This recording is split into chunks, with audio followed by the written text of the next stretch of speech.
ang inyong truck ay maaaring sumabit sa linya ng kuryente. Dahilan para dumaloy ang kuryente sa inyong sasakyan at pagmulan ng disgrasya o pagkamatay. Maaari ring maantala ang daloy ng kuryente kung masisira ang linya o poste. Dahil sa lakas ng kuryenteng dumadaloy sa linyang ito, ang paglapit at pagdikit ng anumang bagay tulad ng metal, kahoy, pati na rin ng bato ay nakakamatay. Ang paalalang ito ay mula po sa NGCP.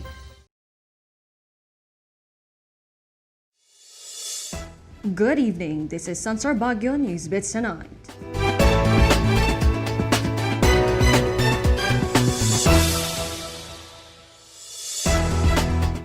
A decrease in the number of firecracker-related injuries may be possible. The Police Regional Office Cordillera and the Department of Health Cordillera Administrative Region is eyeing lesser firecracker-related injuries due to strict minimum health protocols related to the coronavirus disease.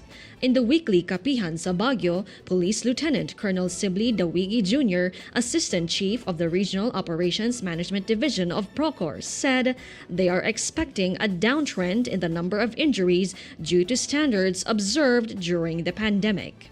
PROCOR has directed all border control points in the region to conduct strict inspection, not only for documents related to COVID-19, but for illegal firecrackers and pyrotechnic devices that may enter the region this Yuletide season.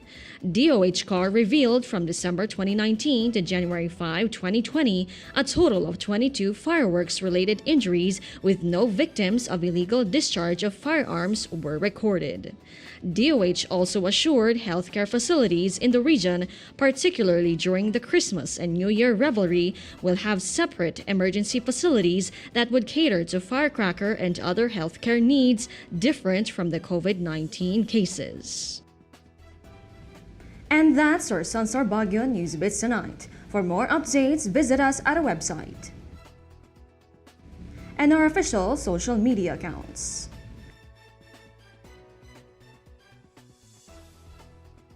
This is Conway Copas. Have a blessed evening.